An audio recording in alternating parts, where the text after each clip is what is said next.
আলোচনার বিষয় সুখী দম্পতি। বিষয় কি? কথা বলে না। দম্পতি বোঝেন? বুঝেন? স্বামী আর স্ত্রী বানায় যেজন মিস্ত্রি, সে বড় আজব কারিগর ও মনরে সে বড় কঠিন কারিগর। ঠিক কিনা? পৃথিবীর প্রথম দম্পতি হচ্ছে সাইয়েদনা আদম আলাইহিস সালাম আর হাওয়া আলাইহিস সালাম। পৃথিবীর প্রথম স্বামী আদম আলাইহিস সালাম, প্রথম স্ত্রী হাওয়া আলাইহিস সালাম। ওয়া কুলনা ইয়া আদম উসকুন আনতা ওয়া যাওজুকাল জান্নাহ। আল্লাহ বললেন, আদম তুমি আর তোমার জোড়া বা তোমার স্ত্রী দুজনে মিলে জান্নাতে থাকো। তাহলে ওনারা ছিলেন স্বামী আর স্ত্রী, ঠিক কিনা? তাহলে এই দাম্পত্য সম্পর্কটা এটা জান্নাতি সম্পর্ক। কি সম্পর্ক? উত্তর দিতে হবে দৌলতপুরের ভাইরা। রাগ করছেন আমার সাথে? শীত লাগতেছে? উত্তর দেওয়া যাবে আওয়াজ করে? হ্যাঁ, আওয়াজ করে উত্তর দিবেন, মুখে তালা মেরে বসে থাকা যাবে না। তাহলে পৃথিবীর প্রথম স্বামীর নাম কি? আদম আলাইহিস সালাম। পৃথিবীর প্রথম স্ত্রী হাওয়া আলাইহিস সালাম। এই দাম্পত্য সম্পর্কটা বড় মধুর, বড় গভীর, বড্ড ভালোবাসার, ঠিক কিনা? স্বামী আর স্ত্রী, স্বামী আর স্ত্রী, এই সম্পর্কটাকে আল্লাহ তাআলা কোরআনে পোশাকের সাথে তুলনা করেছেন। কিসের সাথে? পোশাক। আরবিতে বলে লিবাস। আরবিতে কি বলে? লিবাস। আল্লাহ বলেছেন, ও নারীরা তোমরা পুরুষদের জন্য পোশাক, আর ও পুরুষেরা তোমরা নারীদের জন্য পোশাক। পড়েন সুবহানাল্লাহ। পোশাকের বেসিকলি তিনটা কাজ। কয়টা? কেউ কথা কয় না। আরো জোরে বলেন, কয়টা? তো এখন আওয়াজ আসলো কোত্থেকে? আওয়াজ করে উত্তর দিবেন, চিল্লায় বলেন পোশাকের কাজ কয়টা? এভাবে শেষ পর্যন্ত খোঁচায় যেন সাউন্ড বের করা না লাগে, স্বপ্রণোদিত ভাবে উত্তর করবেন, ক্লাসের মতো হোক। তিনটা কাজ। এক নম্বর কাজ হচ্ছে পোশাক ইজ্জতের আবরু, লজ্জাস্থান ঢেকে রাখে, ঠিক কিনা? আমাদের লজ্জাস্থান ঢেকে রেখেছে আমাদের পোশাক। ঠিক তেমনি স্বামী তার স্ত্রীর ইজ্জত হেফাজত করে, স্ত্রী তার স্বামীর ইজ্জত হেফাজত করে, স্বামী তার স্ত্রীর চরিত্র হেফাজত করে, আর স্ত্রী তার স্বামীর চরিত্র হেফাজত করে। এজন্য আল্লাহ একে অপরের উদাহরণ দিতে যে লেবাস বা পোশাকের সাথে তুলনা দিয়েছেন। সুবহানাল্লাহ পড়েন। পোশাকের দুই নাম্বার কাজ হচ্ছে সৌন্দর্য। এই যে কত সুন্দর ডিজাইন করা, এমব্রয়ডারি করা পোশাক যখন আমরা পরি সুন্দর লাগে না? তেমনি পুরুষের চোখে নারী সুন্দর, নারীর চোখে পুরুষ সুন্দর, স্বামীর চোখে স্ত্রী সুন্দর, স্ত্রীর চোখে স্বামী সুন্দর। সুবহানাল্লাহ পড়েন। পোশাকের তিন নাম্বার কাজ হচ্ছে কমফোর্ট, আরাম দেয়া, প্রশান্তি দেয়া। শীতকালে এই যে আমরা ব্লেজার পরেছি, জ্যাকেট পরেছি, অনেকে চাদর গায়ে দিয়েছেন, কেউ মাথায় রুমাল দিয়েছেন, কেউ গলায় মাফলার দিয়েছেন, একটা উষ্ণ উষ্ণ আরাম আছে না নাই? আবার গরমের কালে পাতলা সুতি কটনের কাপড় পরলে একটা আরাম আছে না নাই? তাহলে পোশাক পরলে যেমনি আমাদের দেহ প্রশান্ত হয়, আরাম পাওয়া যায়, তেমনি স্বামী স্ত্রীর স্পর্শ পেলে সে আরাম পায়, তার হৃদয়টা প্রশান্ত করে দেয় কে? আবার স্ত্রী স্বামীর সঙ্গ পেলে তার মধ্যে প্রশান্তি এনে দেয় কে? এজন্য রাব্বুল আলামিন বলেন, হুন্না লিবাসুল লাকুম ওয়া আনতুম লিবাসুল লাহুন্না। ও দুনিয়ার নারীরা, তোমরা হলে পুরুষদের জন্য পোশাক, পুরুষ হলো নারীদের জন্য পোশাক। সুবহানাল্লাহ পড়েন। পোশাক যেমনি ইজ্জত আবরুর হেফাজত করে, তেমনি স্বামী স্ত্রী একে অপরের ইজ্জত হেফাজত করে। পোশাক যেমনি সৌন্দর্য বাড়ায়, স্বামীর চোখে স্ত্রী সুন্দর, স্ত্রীর চোখে স্বামী সুন্দর। পোশাক যেমনি আরাম দেয়, স্বামী তার স্ত্রীর স্পর্শ পেলে, স্ত্রী তার স্বামীর স্পর্শ পেলে হৃদয়ে প্রশান্তি অনুভব করে, ঠিক কিনা? এজন্য দাম্পত্য জীবন, এখানে স্বামীও আছে স্ত্রীও আছে। ইংরেজিতে বলে কাপল, কাপল লাইফ। এই বিশ্ব সভ্যতা নির্মাণে নারী পুরুষ, স্বামী স্ত্রী দুইজনেরই অবদান আছে না নাই? এজন্য সুনানে তিরমিজির বর্ণনায় আল্লাহর হাবিব সাল্লাল্লাহু আলাইহি ওয়াসাল্লাম বললেন, আন-নিসাউ শাকাইকুর রিজাল। নারীরা হচ্ছে পুরুষের কাউন্টার পার্ট, নারীরা হচ্ছে পুরুষের পার্টনার, সহকর্মী, সহযোগী। এই বিশ্ব সভ্যতা নির্মাণে শুধু পুরুষদেরই অবদান নাই, নারীদের অবদান আছে না নাই? এজন্য কাজী নজরুল ইসলাম অসাধারণ লিখেছে, এ বিশ্বে যা কিছু মহান চিরকল্যাণকর অর্ধেক তার করিয়াছে নারী, অর্ধেক তার নর। তার মানে নর নারী, স্বামী স্ত্রী দুইজনেরই অবদান এই মানব সভ্যতায় আছে না নাই? এই সম্পর্কটাকে আল্লাহ লেবাসের সাথে তুলনা করলেন, মেটাফরিক্যালি, রূপক ভাবে আল্লাহ পোশাকের সাথে তুলনা করলেন। পোশাক যেমনি গায়ের সাথে লেগে থাকে, পোশাক যেমনি চামড়ার সাথে মিশে থাকে, স্বামী স্ত্রীর সম্পর্কটাও এরকম একাকার, মিলেমিশে, ভালোবেসে একাকার। স্বামী স্ত্রীর রিলেশনশিপ সম্পর্কটা অনেকটা হাত আর চোখের মতো। হাত ব্যথা পেলে চোখ দিয়ে পানি ঝরে, আবার চোখ দিয়ে পানি ঝরলে হাত সেই পানি মুছে দেয়, ঠিক কিনা? তাহলে সম্পর্কটা কেমন যেন হাত আর চোখের মতো। হাত কেটে গেলে পানি পড়ে কোন দিক দিয়ে? চোখ দিয়ে পানি ঝরে। আবার চোখ দিয়ে পানি ঝরলে চোখের পানি মোছার জন্য হাতের দরকার আছে না নাই? তাহলে একেবারে মিলেমিশে একাকার সুখী দাম্পত্য জীবন। স্বামী স্ত্রী এই জান্নাতি সম্পর্কটাকে কিভাবে উপভোগ করবে, কিভাবে একে অপরের সাথে ডিলিংস করবে, আচরণ করবে, এ ব্যাপারে কোরআন এবং সুন্নায় আমাদের জন্য গাইডলাইন দেয়া আছে না নাই? আমরা গাইডলাইন নিব কোরআন থেকে। কোত্থেকে? কোরআন থেকে আর সুন্নাহ থেকে। কারণ এই কোরআন আর সুন্নাহ আমাদেরকে সঠিক জীবন দর্শন শিখায়, কিভাবে এই পৃথিবীতে চললে পৃথিবীতেও সুখ, আবার আখেরাতেও সুখ, এর সব দিক নির্দেশনা কোরআনে আছে না নাই? তাহলে এই যে স্বামী স্ত্রীর দাম্পত্য জীবন, এক্ষেত্রে প্রত্যেককে আল্লাহ তাআলা কিছু দায়িত্ব দিয়েছে। আজকে দায়িত্বগুলোর ব্যাপারে আমরা শুনব। স্ব স্থানে থেকে প্রত্যেকেই, স্বামী যদি স্বামীর দায়িত্ব পালন করে, স্ত্রী যদি স্ত্রীর দায়িত্বটুকুন পালন করে, তাহলে দাম্পত্য জীবনটাকে জান্নাতি দাম্পত্য সুখ দিয়ে ভরে দিবে কে? আল্লাহ। আমাদের প্রত্যেকের দাম্পত্য জীবন সুখী হোক, সমৃদ্ধ হোক, আমরা চাই কি চাই না? অনেকে বলে হুজুর সুখ নাই, সুখ নাই, ঘরের ভেতরে গেলেই জাহান্নাম। আহা, কথা শোনে না আমার। আবার স্ত্রীরা বলে হুজুর দোয়া করবেন, পরকিয়া করে, খালি এসএমএস পাঠায়, আমারে ভাল লাগে না, এখন অন্যদিকে ঘুরে। এরকম আসরা নাই? দুই দিক থেকে অভিযোগ। বোনদের জন্য কোনো প্যান্ডেল ট্যান্ডেল আছে নাকি আজকে? হ্যাঁ, দিনের বেলা সমাবেশ ছিল তো, এটা হয়ে গেছে তো মাইকের সাউন্ড নিশ্চয়ই। এই এদিকে উঠছে কে? টান দেন এদেরকে ধরে, টানেন টানেন, টাইনা বসান বসান, টান দেন টান দেন, হুজুরে ধরেন, হুজুরে ধরেন। ধরতে পারেন নাই হুজুরে? ধরছেন? হ্যাঁ, টান দেন। এই তো, টাইনা বসেন, এদিকে তাকান, এদিকে হয়েছে, হ্যাঁ বসাই দিচ্ছে। এইভাবে চলবে একেবারে শেষ পর্যন্ত। উঠলে খবর আছে। শুরুতে সুযোগ দিয়েছি, সুযোগ নেন নাই। তো আমরা প্রথমে স্বামীর দায়িত্ব শুনবো। দাম্পত্য জীবনে স্বামীকে আল্লাহ তাআলা কি দায়িত্ব দিয়েছে, তারপর স্ত্রীকে আল্লাহ তাআলা কি দায়িত্ব দিয়েছে, এবং দুইজনের আবার কালেকটিভ সম্মিলিত কিছু দায়িত্ব আছে, এগুলো আমরা শুনবো। শুনতে রাজি আছেন তো? কষ্ট হচ্ছে আপনাদের? আচ্ছা, এই বাম দিকটা আমাকে কষ্ট দিয়েই যাচ্ছে, খালি আওয়াজ, কথা। একটু থামছে আবার শুরু। কেন? আমার দিকে তাকান। আরেকজনকে থামতে বলছে কি আপনারা? এই থামো থামো, এগুলো বলেন কেন? আপনি থামেন, তাই তো হয়ে গেল। হ্যাঁ, আবার আমার সাথে কথা বলেন, আপনি চুপ। তো প্রথমে আমরা সম্মিলিত দায়িত্বের কথা শুনব। সম্মিলিতভাবে আল্লাহ স্বামী স্ত্রী দুইজনকেই কিছু দায়িত্ব দিয়েছে, যে দায়িত্বটা দুইজনের উপরই বর্তায়। এরপরে শুনবো স্বামীকে আল্লাহ কিছু দায়িত্ব দিয়েছে, এটা শুনবো। এরপরে স্ত্রীকে কিছু দায়িত্ব দিয়েছে। আল্লাহর কসম, এই দায়িত্বগুলো যদি স্বামী স্ত্রী সম্মিলিতভাবে পালন করে, এক একটা ঘরকে আল্লাহ জান্নাতি পরিবার বানায় দিবে, সুখী সমৃদ্ধ জান্নাতি দম্পতি বানায় দিবে। এরকম দাম্পত্য জীবন, সুখময় দাম্পত্য জীবন আমাদের হোক। আমরা চাই কি চাই না? চাই।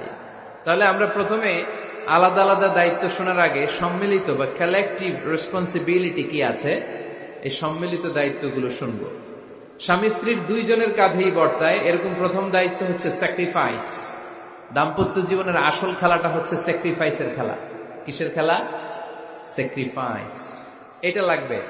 আমার বোনেরা, অথবা যুবতী বোনেরা, অথবা রিসেন্টলি বিয়ে হয়েছে এরকম বোনেরা, আজকে তো এক ভাই এসে দোয়া চাইল, হুজুর 3 দিন আগে বিয়ে হয়েছে আমার, একটু দোয়া করে দেন। তারপর যুবক ছেলেরা, তোমরা যারা বিয়ে করনি, করবা, খেয়াল করে শোনো, এগুলো কাজে লাগবে। স্যাক্রিফাইসটা খুব জরুরি। Sacrifice is the key of a successful happy couple life. একটা সুখী দাম্পত্য জীবনের আসল চাবি হচ্ছে স্যাক্রিফাইস। আওয়াজ করে বলতে হবে, চাবিটার নাম কি? স্যাক্রিফাইস করতে হবে, একটু মানিয়ে নেয়া, একে অপরকে বোঝা, একটু ভালোবাসা, একটু মানিয়ে চলা, এটার নাম হচ্ছে স্যাক্রিফাইস।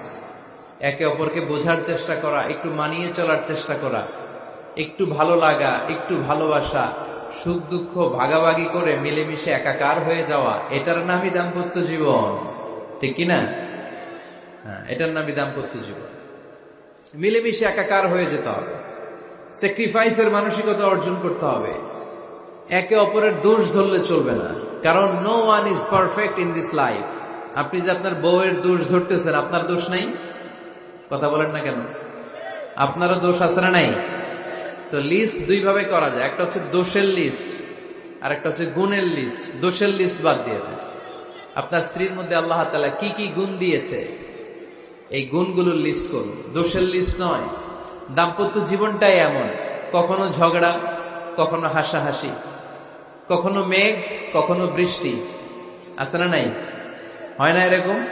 আপস এন্ড ডাউনস, মাঝে মাঝে একটু ঝগড়া, মাঝে মাঝে আবার ভালোবাসা, আবার খুনসুটি, এগুলো মিলেমিশে একাকার করে স্যাক্রিফাইস দিয়ে একে অপরকে জয় করে নিতে হয়। কারণ no one is perfect in this world. এই পৃথিবীতে কেউই পারফেক্ট না।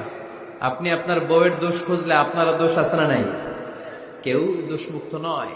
এজন্য দোষ না খুঁজে আমরা স্যাক্রিফাইস করব। দাম্পত্য জীবনের এটাকে সুখী সমৃদ্ধ করার এক নাম্বার চাবিকাঠি হচ্ছে স্যাক্রিফাইস। এইদিকে কয়েকটা হচ্ছে, এগুলো টান দেন, বসান বসান বসান বসান। এই যে লাল গেঞ্জি, এটারে বসান, পিছনে সবুজ গেঞ্জি বসান, টাইনা বসান না, আমি বলছি বসান, টান দেন ওরে ধরে, টানেন, সবাই মিলে টান দেন ওরে। হ্যাঁ বসান, হ্যাঁ ধাক্কা মারেন, সাবাস, হ্যাঁ ঠিক আছে। এই বসাইতে পারে নাই, লাল গেঞ্জি চলে যাইতেছে, ওরে ধরো, এই ঠিক আছে, বসছে ও, ঠিক আছে বসছে, ফাইন, আমার দিকে তাকান, বসে গেছে। কষ্ট পাইতেছেন আপনারা? হুজুর শেষ করে দেই তাইলে? হ্যাঁ শুনবেন তো? ওঠা বসা কেন? সময় দিছিলাম, ওই সময় যান না কেন? পুরো বাংলাদেশটা এরকম ক্যাওস, কেউ নিয়ম মানতে চায় না। যেতে বলছি যায় না, এরপরে কথা শুরু করছে, এখন ওঠা শুরু করছে। তো শৃঙ্খলা আপনি কোথায় কাজে লাগাবেন?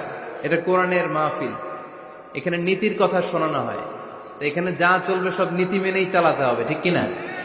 অনিয়ম করতে পারবেন না আপনি। আর এখানে তো ওনারা স্বাধীনতা ঘোষণা করছে, আলাদা হয়ে যাবে এরা, আপনারা স্বাধীন হয়ে যান। হয়েছে? এদিকে তাকান। তাহলে সুখী দাম্পত্য জীবনের এক নাম্বার চাবির নাম কি? স্যাক্রিফাইস। চিল্লায় বলতে হবে, সেটা কি? তাহলে হাজব্যান্ড ওয়াইফ দুইজনই স্যাক্রিফাইস করবেন। এই যে ভাই, আল্লাহর দোহাই লাগে, আল্লাহর দোহাই, এই দৌলতপুরের ব্যাপারে খুব খারাপ একটা ইমপ্রেশন নিয়ে আমি যাব আপনাদের কারণে। আপনারাই আপনাদের দৌলতপুরের বদনামের জন্য যথেষ্ট। আরেকজনের বসানোর দরকার নেই, নিজেই বসেন, কাউরে ইঙ্গিত করার দরকার নেই, কোথাও লাইট মারার দরকার নাই, লাইট বন্ধ করে নিজেই বসে যান, বসেন।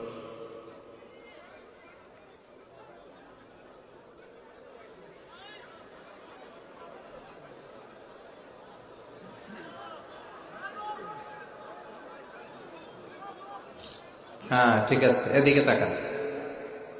দাম্পত্য জীবনকে সুখী করার দুই নাম্বার কালেকটিভ ফর্মুলা হচ্ছে ঝগড়া করা যাবে না। ঝগড়া আপনারা করেন নাকি ভাবির সাথে? ভাবির সাথে ঝগড়া করেন কে কে? দেখি হাত তোলেন।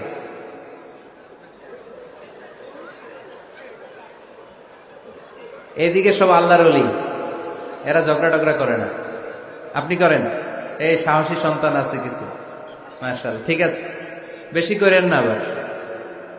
হ্যাঁ ঠিক আছে, ঠিক আছে, তোমরা করো, বুঝছি, আপনারাও করেন, ওকে। না, ঝগড়া করা যাবে না।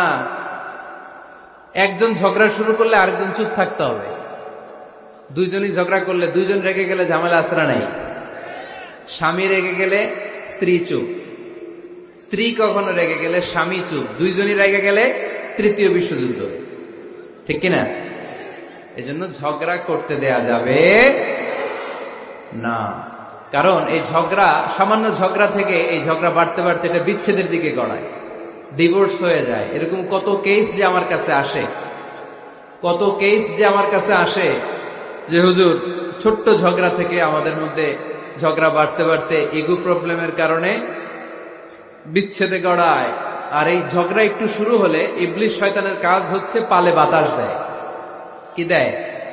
পালে বাতাস ফেলে এটা দাউ দাউ করে উঁচু হয়ে ওঠে। আগুনের মধ্যে যেমনি কেরোসিন ঢাললে দাউ দাউ করে জ্বলে, সামান্য ঝগড়ার ছোতা পেলে ইবলিশ শয়তান খালি দাউ দাউ করে এই ঝগড়ার আগুনকে জ্বালিয়ে দেয়। ঠিক কিনা?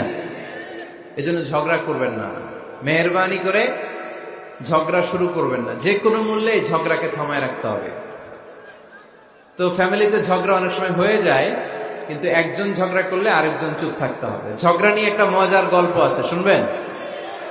বিশৃঙ্খলা করলে তো গল্প শোনানো যাবে না, একেবারে চুপ। আমার দিকে তাকান, তাকিয়েছেন? ঝগড়া নিয়ে যে গল্পটা সেটা হচ্ছে,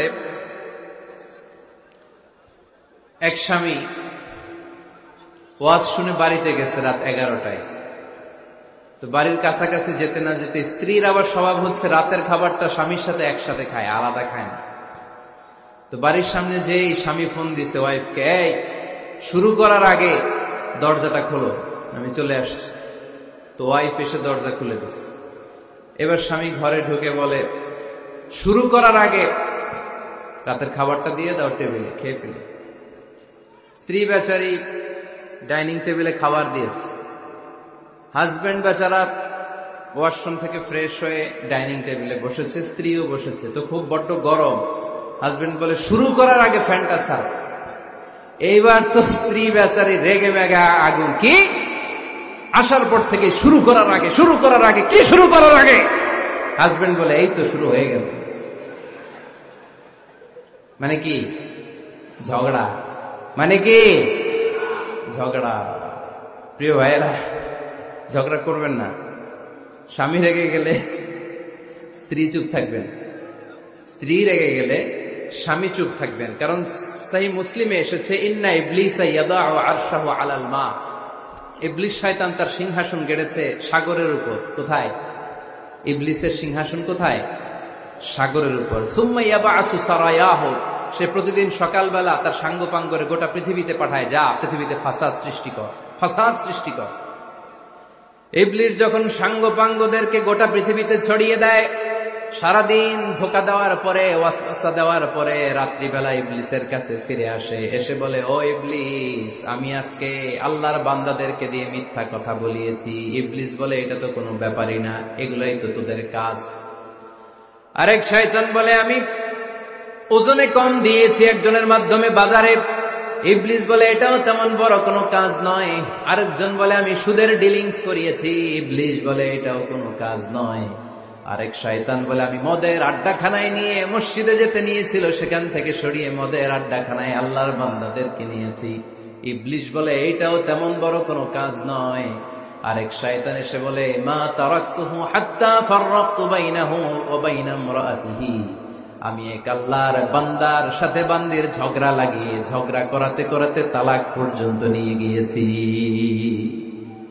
মা তারাকতুহু হাত্তা ফাররাকতু বাইনাহু ওয়া বাইনা ইমরাআতিহি, আমি এক ইমানদার পরিবারকে ধ্বংসের শেষ প্রান্তে নিয়ে গিয়েছি। সামান্য ঝগড়ার পরে আমি ওয়াসওয়াসা দিতে দিতে ঝগড়া বাড়াতে বাড়াতে তালাক পর্যন্ত নিয়েছি। ইবলিস বলে, শাবাশ, তুই তো কাজের মতো কাজ করেছিস, আমার কাছে আয়, আমার কাঁধে ওঠ। ইবলিস তখন ওই শয়তানকে কাঁধে নিয়ে নাচতে শুরু করে। নাউজুবিল্লাহ পড়বেন না? এজন্য ইমানদারদের সংসার ভেঙে খান খান হোক, এটা হলে ইবলিস খুশি। আর ইমানদারের পরিবার টিকে থাকলে আমার আল্লাহ খুশি। আমরা কার খুশি চাই?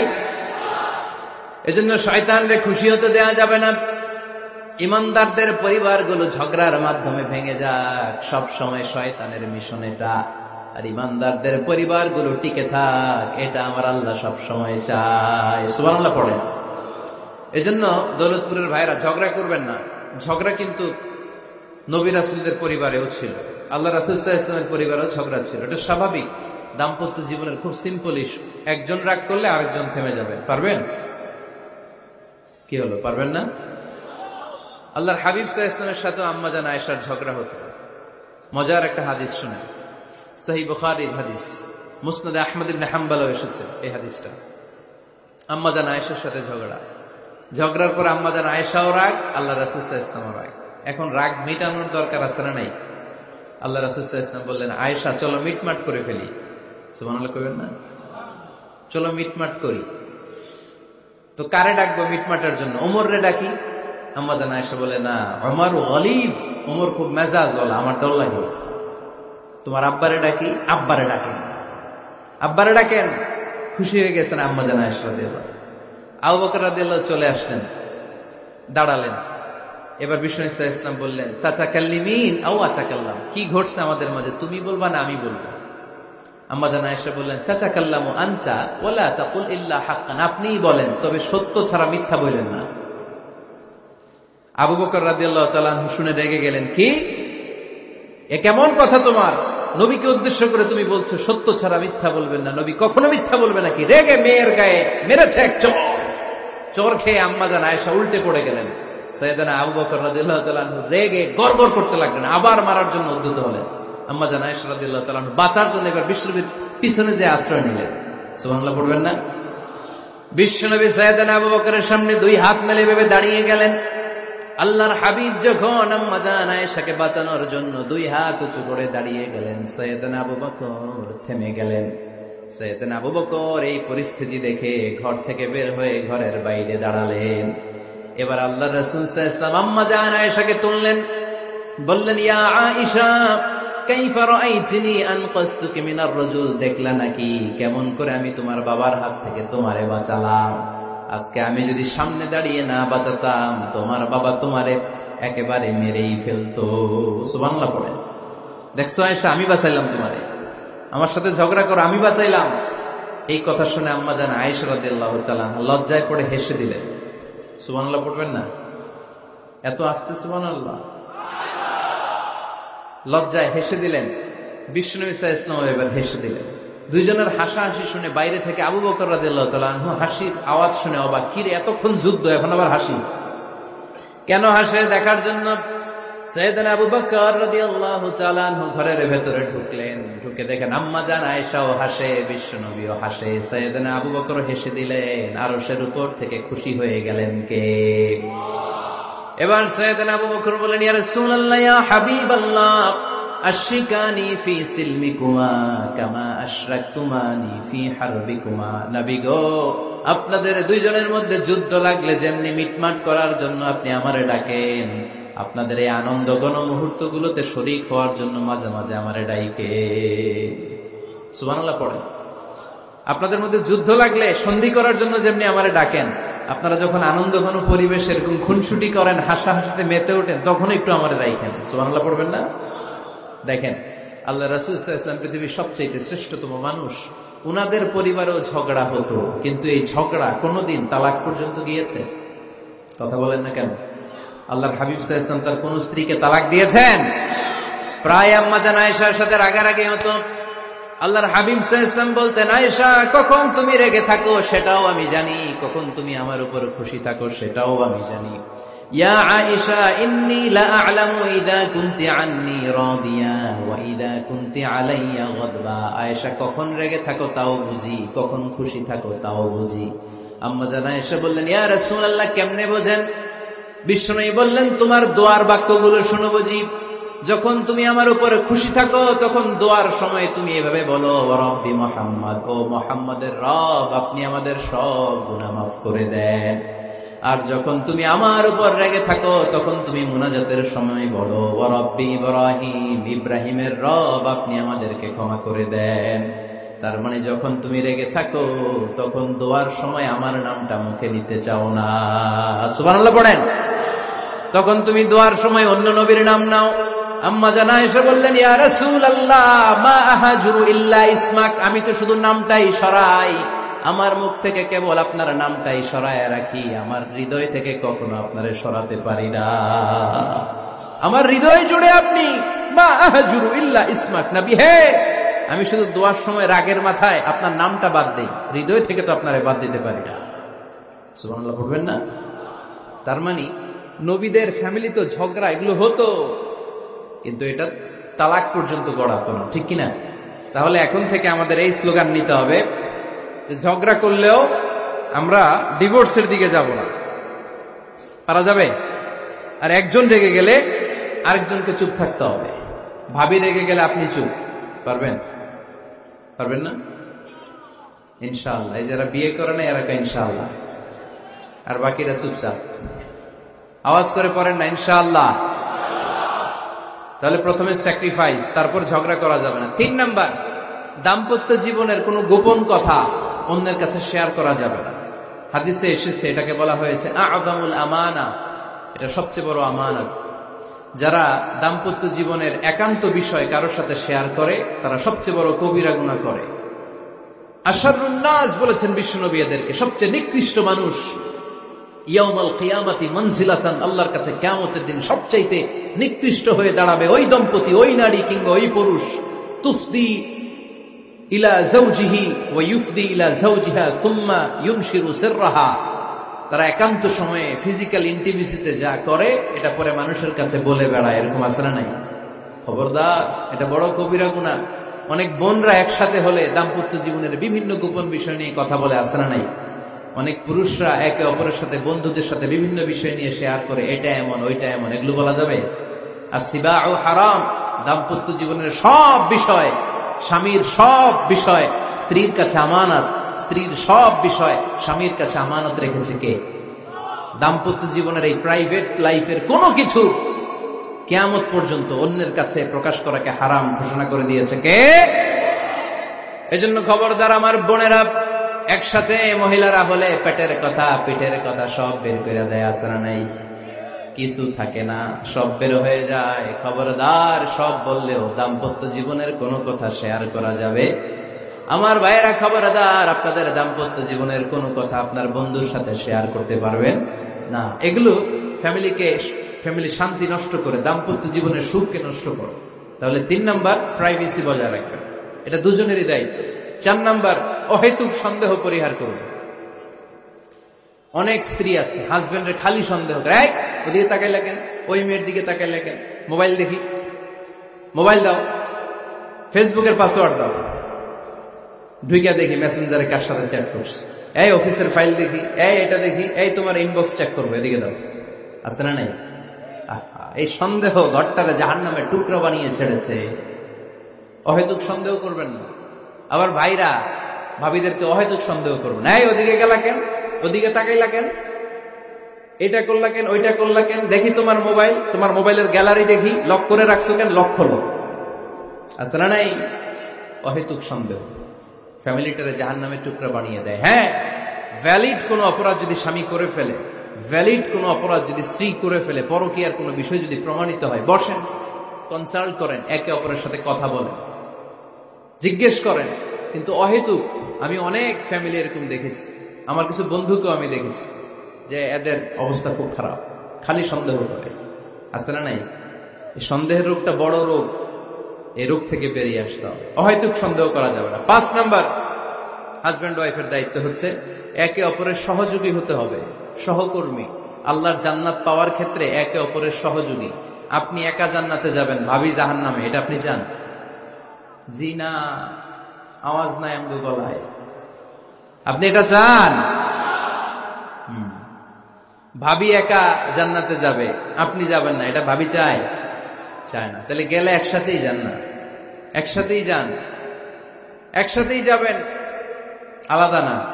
এজন্য আল্লাহর আনুগত্যে, আল্লাহর ইবাদতে, দাম্পত্য জীবনে একে অপরের সহযোগী হতে হবে। স্বামী ভুল করলে স্ত্রী সুন্দর করে শুধরে দিবে, স্ত্রী ভুল করলে স্বামী শুধরে দিবে। ফজরের সময় স্ত্রী হাজবেন্ডকে ডেকে দিবে, উঠতে না চাইলে ঠান্ডা পানির ছিটা দিবে। কারণ জান্নাতে একা যাওয়া যাবে না, গেলে দুইজনই যাবে। কথা কয় না? দুইজনেই জান্নাতে যাওয়ার দরকার আছে না নাই? যত বেশি আপনারা আল্লাহর আনুগত্যে আগাতে পারবেন, তত আপনাদের মহাব্বত বাড়াই দিবে কে? এই যে হাজবেন্ড ওয়াইফের ভালোবাসাটাকে বলে লাভ পিরামিড। কি pyramid? Love pyramid, like triangle, ত্রিভুজ আকৃতির। হাজবেন্ড ওয়াইফের ভালোবাসাটা ত্রিভুজ আকৃতির। The closer the couple comes to Allah, the closer they come to each other. Husband wife যত বেশি আল্লাহর কাছে যাবে, তারা নিজেরাও নিজেদের তত কাছে যাবে। হাজবেন্ড ওয়াইফ আল্লাহর সম্পর্ক থেকে যত দূরে সরে যাবে, তারা নিজেরাও নিজেদের থেকে তত দূরে সরে যাবে। ঠিক কিনা? ত্রিভুজ চিনেন আপনারা? হ্যাঁ, এই জিওয়, কয়েকজন জিওয়, আপনারা ত্রিভুজ চিনেন না? চিনি। জি হয়, ঠিক আছে। ত্রিভুজের কয় কোণা?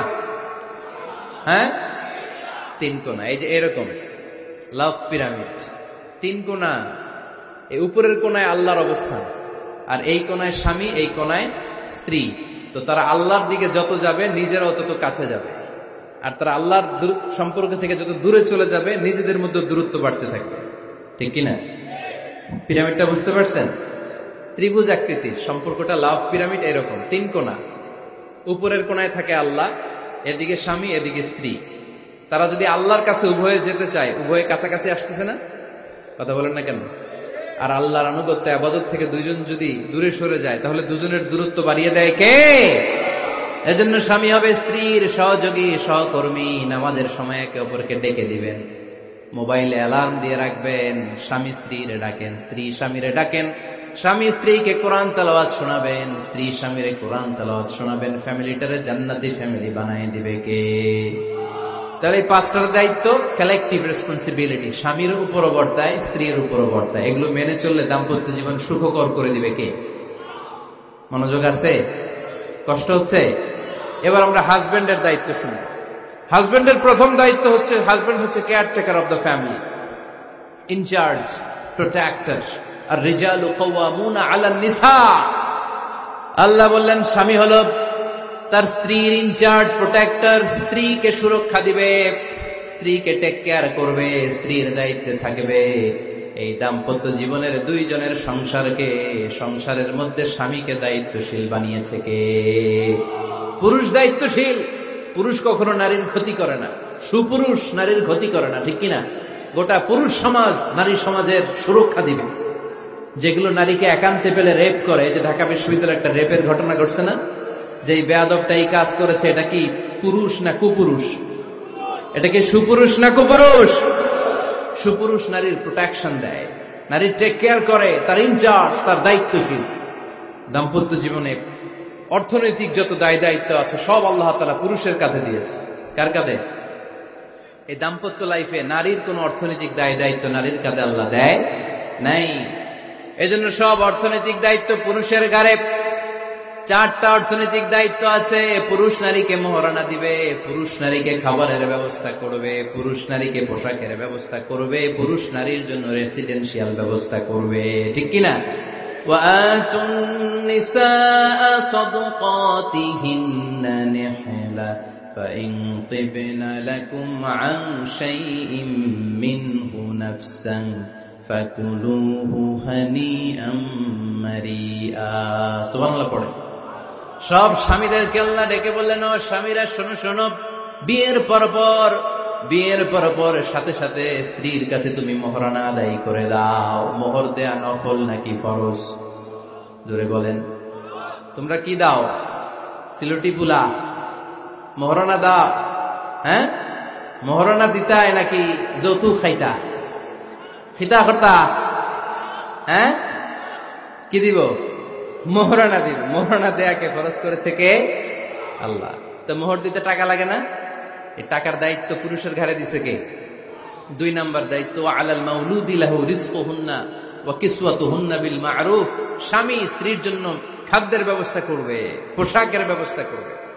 3 নাম্বার, ওয়াসকিনুহুন্না মিন হাইসু সাকানতুম মিন ওয়াজদিকুম। নিজের সামর্থ্যের মধ্যে থেকে স্ত্রীর জন্য রেসিডেন্সিয়াল একটা এরিয়ার ব্যবস্থা করে দিবে। সুবহানাল্লাহ পড়ে।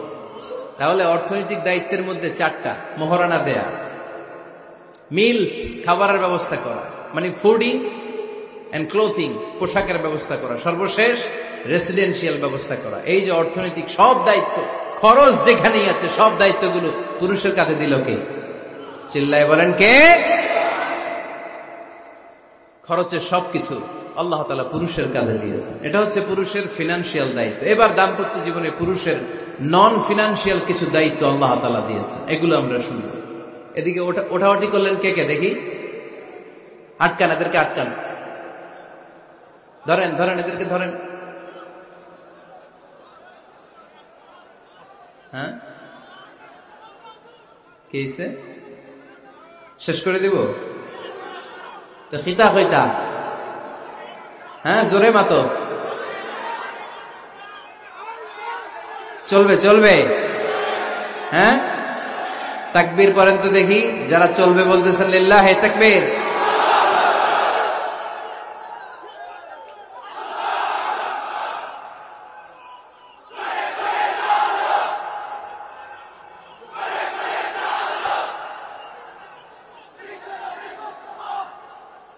মাশাআল্লাহ, মাশাআল্লাহ।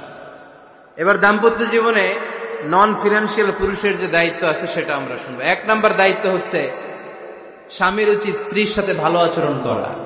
ভালো আচরণ করেন তো আপনারা? জি হয়, এই শুধু উনি করে, বাকিরা খিতা কর্তা, মারামারি কর্তা নি, খিতা কর্তা।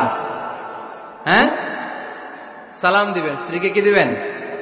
আল্লাহ বললেন ওয়া আশিরুহুন্না বিল মা'রুফ, স্ত্রীর সাথে কোমল ভাষায়, ভালো শব্দে, ভালো বাক্যে ভালো কথা বলো। স্ত্রীর সাথে খারাপ আচরণ করো না। স্ত্রীকে দেখলে তুমি মুচকি হাসি দাও। অনেক স্বামী আছে কখনো স্ত্রীকে দেখলে মুচকি হাসি দেয় না, চেহারাটা বাংলা পাসের মতো এরকম করে রাখে, আছে না নাই? দৌলতপুরের লোকের অবশ্য অনেক ভালো, এই যে সবার মুখে হাসি, মুচকি হাসি। হাসেন তো, মুচকি হাসি দেন তো একটা। আওয়াজ করলে মুচকি হাসি হয় নাকি? এটা মুচকি হাসি, দাঁত দেখা যাবে না, সাউন্ড হবে না, শুধু এখানে একটু একটা এক চিলতে হাসির একটা ঝলক করবে, এটার বলে মুচকি হাসি। কেন রাসূলুল্লাহ সাল্লাল্লাহু আলাইহি ওয়াসাল্লাম আকসারু তাবাসসুমান, আল্লাহর হাবিব সাল্লাল্লাহু আলাইহি ওয়াসাল্লাম সব সময় মুচকি হাসতেন। অনেকে আছে চেহারা গোমরা করে রাখে, জীবনেও হাসে না, এরকম আছে না নাই? দেখছেন এরকম আছে? এলাকায় তো নাই না?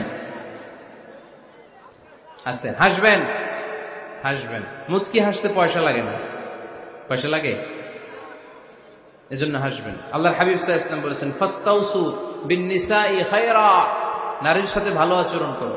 নারীদেরকে বাঁকা পাঁজরের হাড় দিয়ে তৈরি করা হয়েছে। এই হাড়কে সোজা করতে গেলে ভেঙে যাবে, রেখে দিলে বাঁকাই থেকে যাবে। তো কি করতে হবে? ফাস্তাউসু বিন-নিসাই খায়রা, কোমল আচরণ করো। আবার আল্লাহর হাবিব সাল্লাল্লাহু আলাইহি ওয়াসাল্লাম বললেন রিফকাম বিল কাওয়ারিদ, নারীদেরকে কাচের তৈজসপত্র, বাসনের সাথে, গ্লাসের সাথে আল্লাহর হাবিব সাল্লাল্লাহু আলাইহি ওয়াসাল্লাম তুলনা করলেন। কাচের তৈজসপত্র, কাচের গ্লাস, কাচের প্লেট যেমনি আস্তে তুলতে হয়, আস্তে রাখতে হয়, নারীদের সাথে এরকম কোমল আচরণ করার আদেশ দিয়েছে কে? কাচের গ্লাস, তৈজসপত্র, জগ কিভাবে রাখেন আপনারা? খুব জোরে এরকম থপাস করে নাকি? উঠানোর সময় থপাস করে উঠান? খুব স্মুথলি, স্মুথলি এটা ধরতে হয়, স্মুথলি এটা রাখতে হয়। তেমনি নারীদের সাথেও স্মুথলি আচরণ করবেন। নারীদেরকে যত আপনি কোমল মোলায়েম ভাষায় কথা বলতে পারবেন, তারা তত আপনার কথা শুনবে। যত সুন্দর সুন্দর কথা, নারীকে, স্ত্রীকে বলবেন তুমি আমার সব, তুমি আমার কৈতরি, তুমি আমার টুনটুনি, তুমি আমার ময়না পাখি, তুমি আমার সোনা পাখি। ওই যে কয় কলিজা, তার মানে প্র্যাকটিস চলে বাসায়। আর কি ডাকেন? ভাবিরে কি ডাকেন বলেন? জান।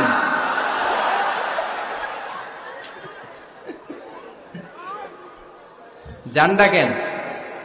আর ভাবি কি ডাকে আপনাদেরকে? বাবু।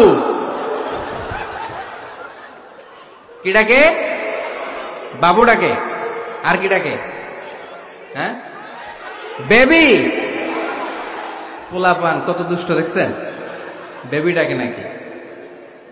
স্বামী স্ত্রীর মধ্যে এই সোহাগপূর্ণ, এই ভালোবাসাপূর্ণ এই ডাকাডাকিতে কোনো গুনাহ নাই, আছে সওয়াব। এগুলো দাম্পত্য জীবনকে সুখময় করে, ঠিক কিনা? তাহলে স্ত্রীদের সাথে কোমল আচরণ করতে হবে, 1 নাম্বার দায়িত্ব। 2 নাম্বার দায়িত্ব, স্ত্রীর সেক্সুয়াল ডিজায়ারকে ফুলফিল করতে হবে। সেনসিটিভ, যেগুলো ব্যাখ্যা করে বোঝানো কঠিন। আপনারা বুঝবেন যারা ম্যাচিউরড, মোর দেন 18 ইয়ার্স, যারা 18 প্লাস যাদের বয়স, সেক্সুয়াল ডিজায়ার ফুলফিল করা হাদিসে এসেছে, এটা স্বামীর দায়িত্ব। ফিজিক্যাল ইন্টিমেসির সময় নিজের ডিজায়ার ফুলফিল হলেই কুইট না করা, সময় দেয়া, এটা আবশ্যক। এই বিষয়েও প্রত্যেক স্বামীর খেয়াল রাখা দরকার। সংক্ষেপে শেষ করে দিলাম। 3 নাম্বার, স্ত্রীর ব্যক্তিগত বৈধ কাজে স্বাধীনতা দিতে হবে স্বামীর। অনেক স্বামী এই ছোট্ট বিষয় নিয়ে মারামারি লাগায় ফেলে ঘরে। স্ত্রীর ব্যক্তিগত বৈধ যে চয়েস, এটাতে আপনি স্বাধীনতা দিবেন। স্ত্রীর মনে চায় রান্না বান্না শিখতে, আপনি বললেন তুমি কম্পিউটার শিখো, কিলাকিলি আছে না নাই? স্ত্রীর মনে চায় কাঁথা সেলাই শিখতে, নকশি কাঁথা। আপনি বললেন না, তুমি ল্যাঙ্গুয়েজ শিখো। ঝামেলা আছে না নাই? না, আপনার স্ত্রী আর একটা ইন্ডিভিজুয়াল, প্রত্যেকের আলাদা ব্যক্তিগত রুচি, চাহিদা, মতামতের গুরুত্ব আছে না নাই? এজন্য প্রত্যেক স্বামীর উচিত স্ত্রীর বৈধ ব্যক্তিগত যে কাজ, অবৈধগুলা না। আবার স্ত্রী বলল যে জি বাংলা দেখবো, তুমি একটা টিভি নিয়ে আসো, আনা যাবে? কথা বলেন। স্ত্রী বলল চলো পহেলা বৈশাখে আমরা নাচানাচি করব, তুমি আর আমি মিলে, এটা মানা যাবে না। স্ত্রীর ব্যক্তিগত বৈধ কাজের স্বাধীনতা দেয়া। আম্মা জান আয়েশা রাদিয়াল্লাহু তাআলা আনহা বলেন, ওয়া কানা লি সাওয়াহিবু ইয়ালআবনা মাই, বুখারীর বর্ণনা। আমি যখন আল্লাহর হাবিব সাল্লাল্লাহু আলাইহি ওয়াসাল্লামের বাড়িতে বউ হয়ে আসলাম, আমার কিছু খেলার সাথী ছিল। আমি কাপড় দিয়ে পুতুল বানাতাম আর ঘোড়া বানাতাম, এগুলো দিয়ে খেলতাম। আমার সাথীরা আসলে রাসূল সাল্লাল্লাহু আলাইহি ওয়াসাল্লাম ঘরের পর্দা নামিয়ে দিয়ে আমার জন্য ঘরটা ছেড়ে দিত। সুবহানাল্লাহ কইতে পারলেন না? আল্লাহর হাবিব সাল্লাল্লাহু আলাইহি ওয়াসাল্লাম কখনো বলতেন না আয়েশা তোমার বান্ধবীরা যেন ঘরে না আসে, কখনো বলতেন না আয়েশা আমি নবী মানুষ, তুমি নবীর বউ, তুমি কেন পুতুল দিয়ে খেলো, তুমি কেন কাপড় দিয়ে পুতুল বানাও, কেন ঘোড়া বানাও, এগুলো বন্ধ করো। কোনদিন বিশ্বনবী আম্মা জান আয়েশা রাদিয়াল্লাহু তাআলা আনহার পুতুল খেলায় বাধা দেন নাই, সাথীদের সাথে খেলাধুলায় কখনো বাধা দেন নাই। সুবহানাল্লাহ পড়েন। ছোট্ট মেয়েদের জন্য কাপড়ের পুতুল দিয়ে খেলাধুলা করা এটা জায়েজ, কারণ ছোট্ট মেয়েরা দেখবেন পুতুল বানায়, এটারে দুধ খাওয়ায়, এটার জন্য রান্না করে, এটার গোসল করায়। এটাকে ছোট্ট মেয়েদের জন্য পুতুল খেলা জায়েজ রাখা হয়েছে এজন্য, কারণ তারাই কিছুদিন হবে এই প্রজন্মের মা।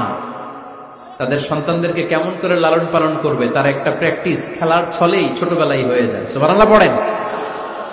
এজন্য 3 নম্বর দায়িত্ব স্ত্রীর ব্যক্তিগত হালাল যে কাজগুলো আছে তার ব্যক্তিগত এই ভালো কাজগুলোতে আপনার স্বাধীনতা দিতে হবে, বাধা দেয়া যাবে না। 4 নম্বর দায়িত্ব স্ত্রীর প্রশংসা করবেন। কি করবেন? প্রশংসা। আমরা খালি দোষ খুঁজি, তোমার রান্না ভালো না, তোমার চেহারা ভালো না, তোমার বাপ ভালো না, তোর মা ভালো না, তোর 14 গোষ্ঠী খারাপ, আছে না নাই? তো এই বেডি আপনার ভালোবাসবে? এই বেডি তো আজীবন আপনার বদনাম করবে, ঠিক কিনা? কোনদিন তারে আপনি প্রশংসা করলেন না, প্রশংসা করবেন।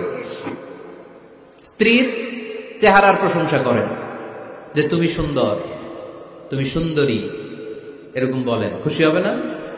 হ্যাঁ, তুমি সুন্দর তাই চেয়ে থাকি, সে কি মোর অপরাধ? কোনো অপরাধ নাই, ইচ্ছা মতো গাইতে থাকেন স্ত্রীর শানে গান, সব আসারা নাই। তবে শুধু স্ত্রীকে শোনানো যাবে, ভাবিরে শোনানো যাবে, শালীরে শোনানো যাবে, পাশের বাড়ির কাউরে শোনানো যাবে? দেখেন ইসলাম কত চেক এন্ড ব্যালেন্স। স্ত্রীকে আপনি গান শোনান, কোনো গুনাহ নাই, আছে শুধু সওয়াব।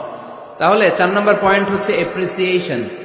সারাদিন এই মহিলাটা ফজরের পর থেকে উঠে ঘর গোছায়, মশারিগুলো খোলে, বিছানা পরিষ্কার করে, বাচ্চাদেরকে ক্লিন করে, স্কুলের টিফিন রেডি করে দেয়, বাচ্চাদেরকে স্কুলে যেতে দেয়, আপনার জন্য খাবার রেডি করে, কাপড় ধোয়, ঘরের সবাইকে দেখভাল করে। একদিনও আপনি তার এপ্রিসিয়েশন করলেন? এরকম ডাকাইত স্বামী আছে না নাই?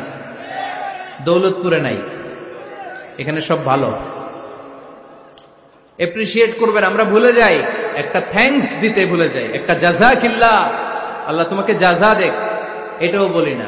এদিকে তাকান, বলবেন তুমি সুন্দরী, তুমি অনন্যা, তুমি সুস্নিগ্ধা, তুমি প্রিয়ংবদা, তুমি সুহাসিনী, তুমি সুকেশিনী, তুমি সুভাষিনী, তুমি অসূর্যম পোষ্যা, মেঘে কালো কেশ, কাজল কালো চুল, হরিণের মতো ডাগর ডাগর দুটি তোমার চোখ। আহা হা হা, যে পোলাপাইন খুশি হয়ে গেছে। আহা হা, ওরা মুখস্থ রাখতেছে, বলবে এগুলা। বিয়ে করে নাই কিন্তু এখনো, তো জায়গা মতো বলবা। গার্লফ্রেন্ডে বলো না। আবার কাকে বলবা? স্ত্রীকে। কাকে? স্ত্রীকে। পারা যাবে না? একটু এপ্রিসিয়েশন দেওয়া যাবে না? ওনাদেরকে একটু প্রশংসা করবেন। প্রশংসা পেলে নারীরা বড্ড খুশি হয়। যদি আপনি বলেন যে তোমার রান্নাটা আজকে অসাধারণ হয়েছে, দেখবেন আরেক বাটি আইনা দিতেছে, খাইতে পারতেছে না, এরপর পাতে তুলে দেয়, আরেকটু খাও, আরে খাও না, আছে না নাই?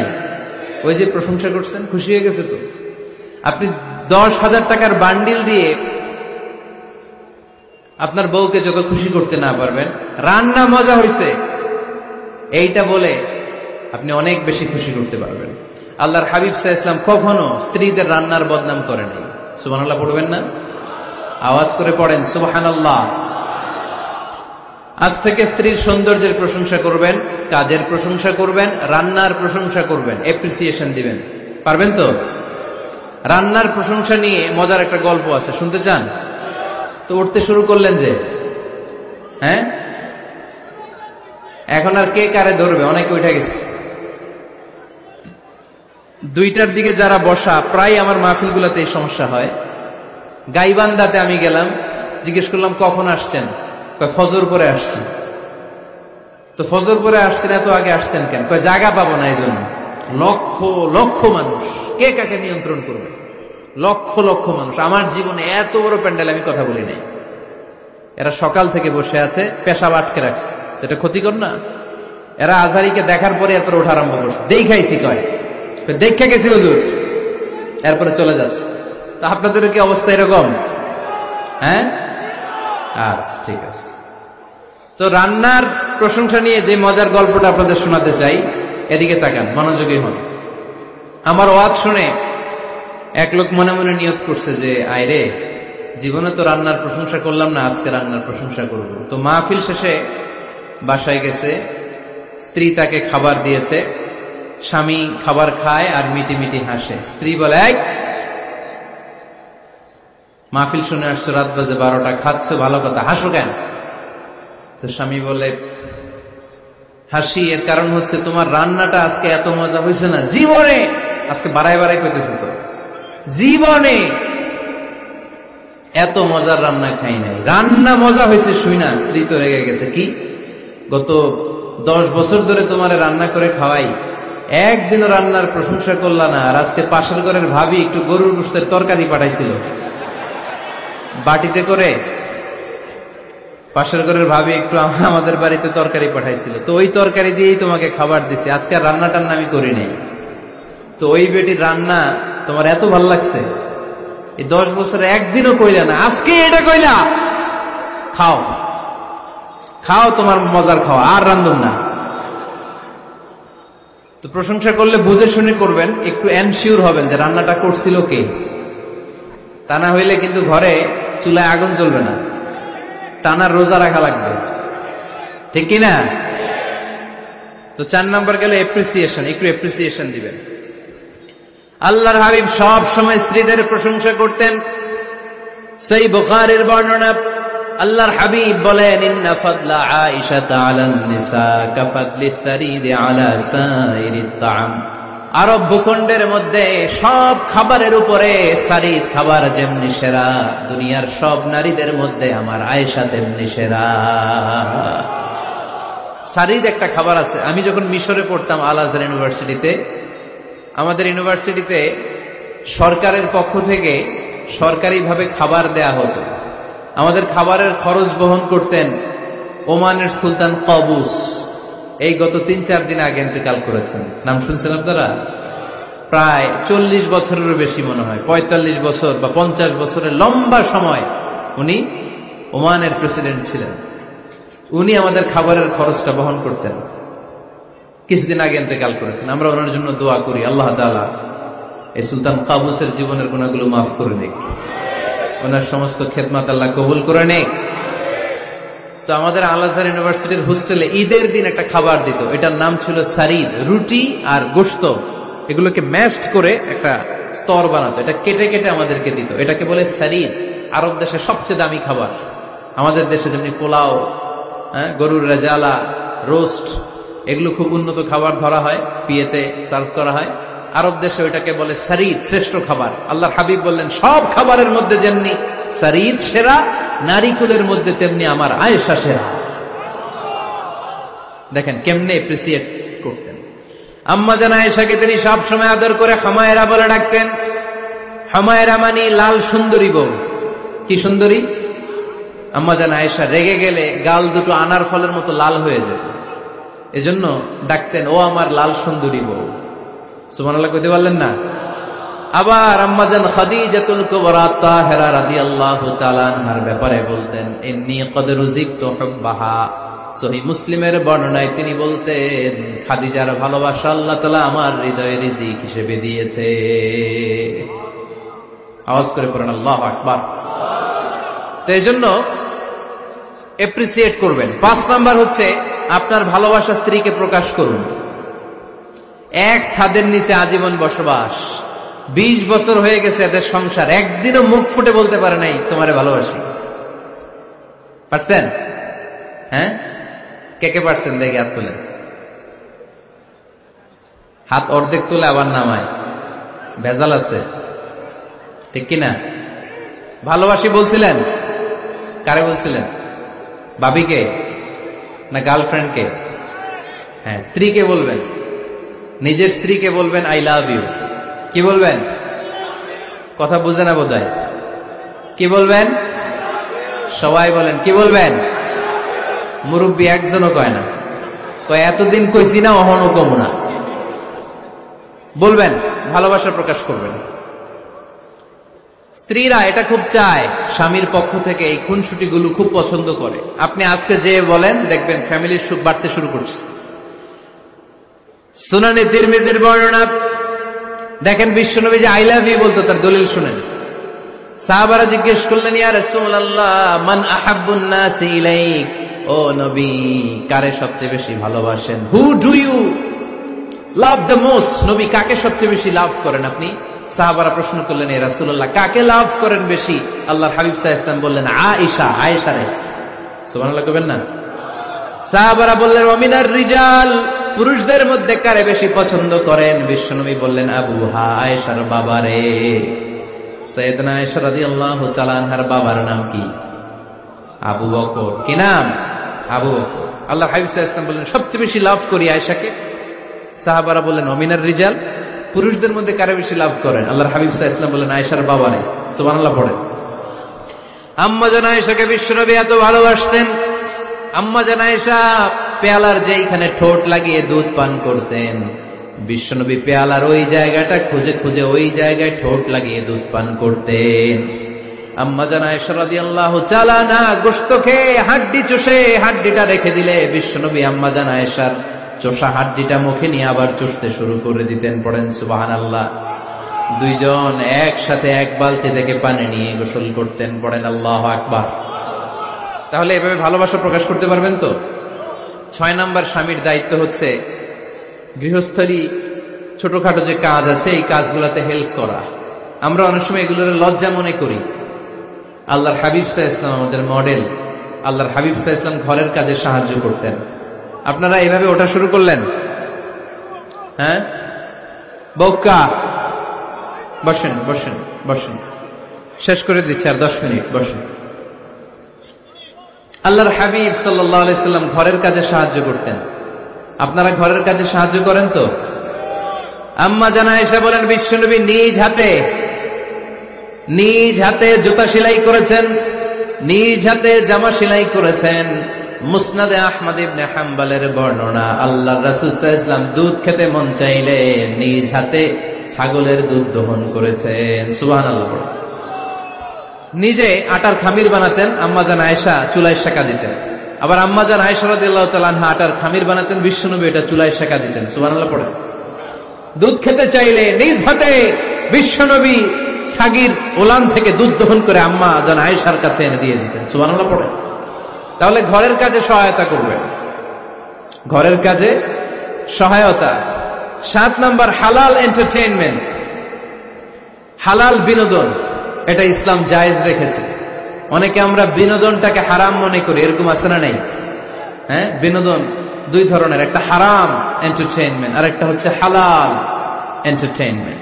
আম্মা জান আয়েশা রাদিয়াল্লাহু তাআলা আনহাকে নিয়ে মরুভূমিতে দৌড়াদৌড়ি করতেন। ভাবির সাথে দৌড়াদৌড়ি করছেন কারা কারা? দেখি হাত তোলেন। হ্যাঁ, দৌড়াদৌড়ি করছেন কোথায়? যৌতুকের লাগে হেতের দৌড়াইছেন? হেতি বাসাল্লাই দিছে দৌড়, এই দৌড়াদৌড়ি না। আম্মা জান আয়েশা রাদিয়াল্লাহু তাআলা আনহার সাথে বিশ্বনবী মরুভূমিতে দৌড়াদৌড়ি করেছেন। বলেছেন, আয়েশা দেখো কে কার আগে ওই খেজুর বাগান ধরতে পারে, তুমি আগে না আমি আগে। একবার বিশ্বনবী জিতলেন, তার 7 বছর পরে প্রথমে আম্মাজান আয়েশা রাদিয়াল্লাহু তাআলা আনহা দৌড়ে জিতলেন। তার 7 বছর পরে বিশ্বনবী জিতে আম্মাজান আয়েশাকে হারায় দিলেন। পড়েন সুবহানাল্লাহ। ঈদের দিন আম্মাজান আয়েশাকে হাবাসি সাহাবাদের তীর আর বল্লম দিয়ে যে খেলা চলতে, এই খেলা দেখাতেন। সুবহানাল্লাহ পড়েন। বিশ্বনবী খেলা দেখাতেন আম্মাজান আয়েশাকে। এই হচ্ছে স্বামীর দায়িত্ব। হালাল এন্টারটেইনমেন্ট আপনি করতে পারবেন। বসেন, দোয়া